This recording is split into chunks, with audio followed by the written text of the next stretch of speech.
New York City has been obliterated by a 1,000-foot wide asteroid because Earth's planetary defense couldn't do anything to stop it in a simulation.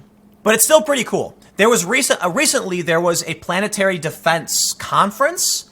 So I'm actually really bummed I just missed this. There's a story that I covered recently about a giant asteroid called Apophis, which is headed towards Earth. Will do one of the closest flybys in 2029.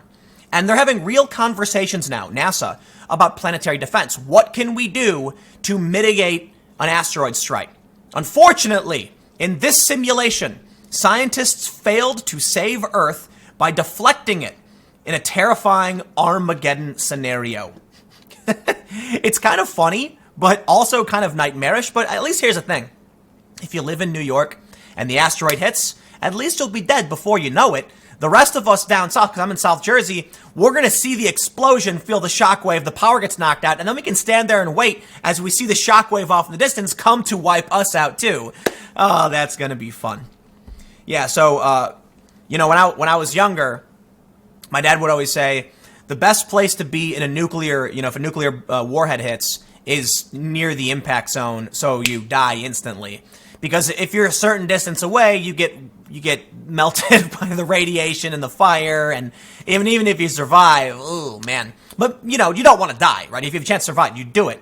But the point was, don't be in like the direct outer layer. Try and if you're in the area where you're gonna melt to death and you can't escape it, just it's kind of grim. But let's read about this asteroid wiping out New York City. Check it out, they got a photo. This is awesome. It's nightmarish, but come on, it's still pretty cool. 1,000 times the power of Hiroshima, 43,000 miles per hour, slamming into Central, explodes 9.3 miles above Central Park, 9-mile radius, unsurvivable. Reported damage 42 miles away from epicenter. Oh, okay, so if this hit, I'm fine, because I'm like 100 miles away from New York.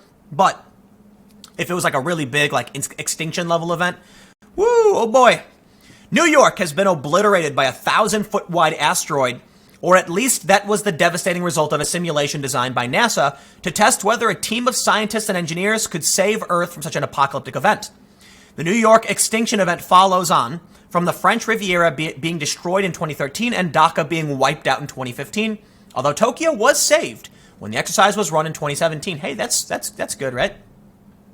Despite a simulated 8 years of preparation, scientists and engineers tried but failed to deflect the killer asteroid this time around during the exercise, which has become a regular event among the international community of planetary defense experts. I love this stuff. This is fantastic. I think I'm going to put together a planetary defense documentary. It's happening. I'm going to email someone right after this. We're doing it. It's going to be awesome. Such exercises are a necessity in the wake of real-life asteroids, which could potentially collide with Earth one day, including one named Bennu, which is taller than the Empire State Building and estimated to be 1,664 times heavier than the Titanic.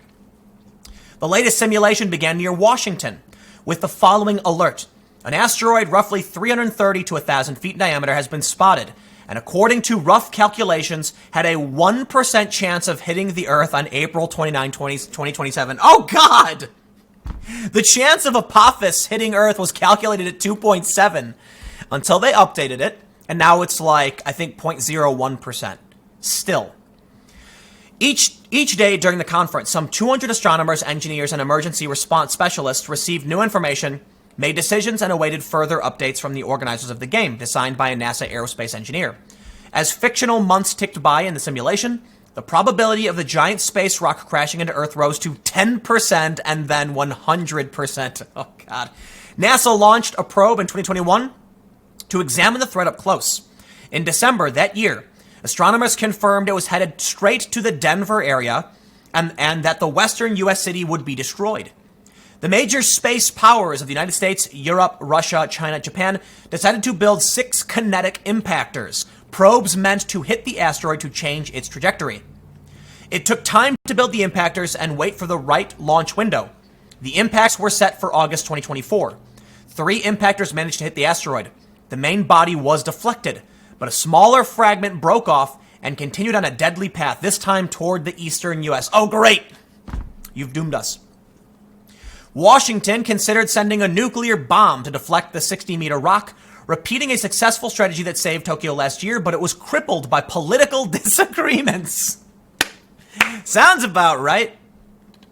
All that remained was to prepare for the impact. I'll tell you what, if it were me, and, scientists came and said, we're going to nuke it, here's what we're going to do, I'd be like, just do it. Just we're not going to disagree on it, just make it happen. How many nukes do we got? Do it. Right? All that remained was to prepare for impact. With 6 months to go, experts could only predict the asteroid was headed to the New York area. With by then, everyone's gone, right? Seriously, months. With 2 months to go, it was confirmed the city would be destroyed. This is actually really, really fascinating if you think about it. We can calculate something like this. So think about what happens. For one, panic. People grab all their belongings, get in their cars, and they leave. But it's not an overnight panic. You've got 6 months. Imagine that. Imagine right now someone says, in 6 months, your town will be wiped out by an asteroid. You don't got to rush anywhere. You just go, well, we got 6 months. Let's start packing it up. You start looking for a new house. You start looking for new rental listings. And you take your sweet-ass time as the asteroid slowly comes to destroy your home. That's crazy, huh? The asteroid would enter the atmosphere at a blistering 69,000 kilometers per hour and explode 15 kilometers above Central Park. The energy of the blast would be 1,000 times that of the nuclear bomb dropped on Hiroshima. It would destroy everything in a 9-mile unsurvivable radius. In the event of such an asteroid hitting the Earth in this way, Manhattan would be completely razed. Windows as far as 28 miles away would shatter, and damage would extend out as far as 42 miles from the epicenter. The question raised by the scenario were endless. How would authorities evacuate 10 million people? Woo! We're talking evacuating 10 million people. You're going to need massive amounts of food, shelter. How do you distribute 10 million people across the country? People will probably move in with family, but man. And you've also got to recognize the business, the economic disaster. 6 months to go, businesses are going to be in panic. 2 months may not be enough time to really evacuate because you're evacuating people who are stuck. People have to rebuild their lives where they're going. You're going to have fleets of U-Hauls, said Brandy Johnson, an angry citizen in the exercise, referring to the rental moving trucks. Other questions raised were who would pay for the evacuation, who would host those displaced, and how would authorities protect everything from nuclear and chemical installations of the works of art. Oh, that's going to suck too. History. Intriguingly, how would citizens behave in the face of an end-of-the-world scenario? Is it the end of the world? If you knew your home was going to be destroyed 6 months from now and that you weren't going to go back, would you keep paying your mortgage? Wow. NASA's Deputy Planetary Defense Officer Victoria Andrews says, participants debated insurance and legal issues at length. The United States did save Denver, but accidentally destroyed New York. Wow.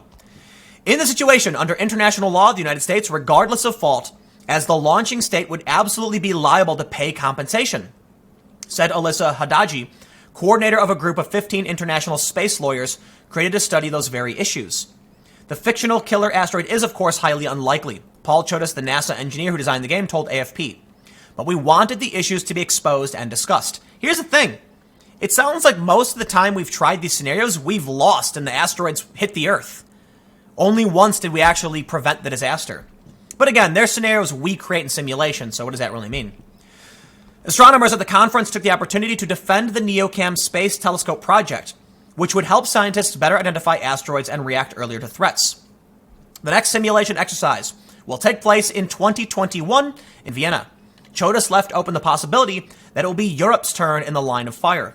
NASA is currently keeping a close eye on Bennu, a gigantic apocalypse asteroid, which could release 80,000 times more energy than the Hiroshima atomic bomb if it collides with Earth, potentially ending life as we know it. Great!